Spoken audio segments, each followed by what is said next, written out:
endured a hand injury. It was a defensive injury. I've been working on recuperating, but Battle of the Paddle came around and I just was not ready. Sitting on the sidelines, there's a lot going on. It's you know, it's exciting because I get to enjoy the race and not have to feel nervous or anxious. So I get to see it in a much different light, and it's really not as big of a deal as, you know, you feel that it is once you're in the moment. So hopefully I can go into next year with the same feelings that I had inside of me this year. But yes, I'm you know, it gives me the opportunity to finally actually watch my competitors and see their strengths, see their weaknesses, and, you know, analyze things a bit, see what maybe I would have done differently, and see things that maybe I can learn from as well. I'm where I need to be, and it's fun to watch for once. So, you know, nothing like this to fuel the fire a little bit more so I can take my title back next year. Oh, there you go. Fighting words from Candice Appleby. It's been a fun year, but it's also been a challenging year, and just like anybody, you know, life happens. Athletes aren't exempt, and, you know, injuries are a part of our culture. So just got to deal with it and come out stronger next year. Another one of those days, just like the last day, all seems the same. Feels like routine has got you bound, and ambition just can't be found. Most of the kids were in town for the big race of the year, and Anthony, Vela, and I were able to put on 2 team practices.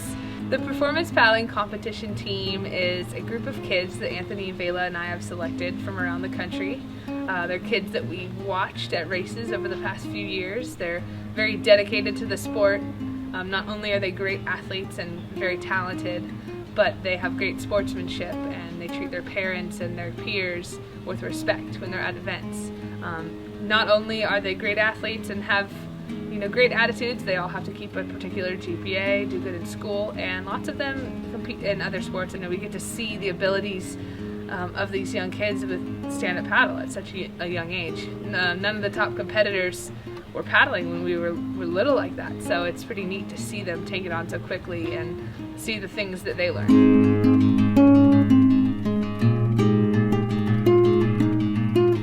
We have kids from many different ages. We've got kids from 7 to 17 years old. Some of these kids are already, you know, basically professional athletes, like Riggs Napoleon and Vanina Walsh and Travis Baptiste. So some of the older kids, they might need help with their interview skills or with resumes. No, you're on the spot. You just got to go for it. And you have to project.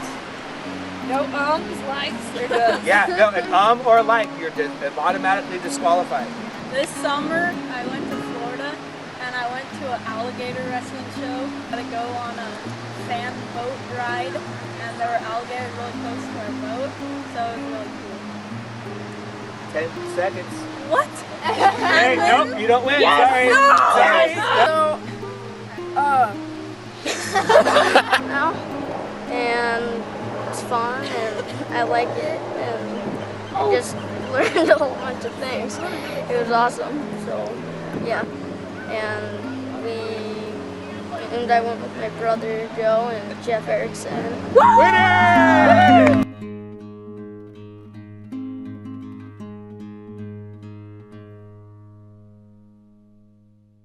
One thing to think about is, you know, just being courteous around the buoys. You don't need to kill each other or put your board in between the other person's legs or bang into each other. This is practice, okay? So we're working on having as great and tight a buoy turns as we can, but without banging into each other, you know, having good sportsmanship. How is this going to affect us when we're paddling? Well, you have to know which way the wind's coming from. There's waves that are breaking over here sometimes, over here sometimes. Does anyone know why that is? Because of the wind. Because of the wind, exactly. And what can we do? Get on the back so the nose will go up. Get farther back so the nose will go up, exactly. We're on the wave, it's already broken, okay? And we're getting close to the buoy and I have too much speed and I want to slow down. How do I slow down? Go back on the board and learn to use your paddle.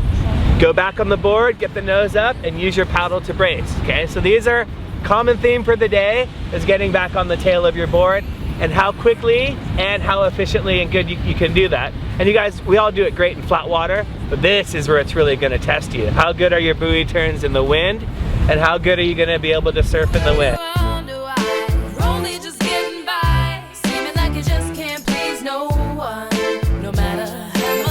Try, you're nowhere, unrecognized.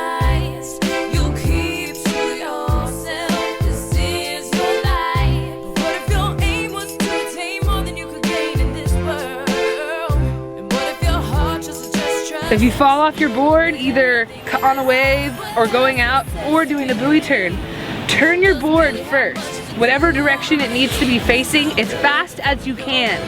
Then get back on it. If you get back on your board and it's facing in when you need to go out, then you have to turn. It's a lot easier to be standing on the bottom of the water or even in the water. Turn your board around, hop on, quick cadence, and get out of that situation.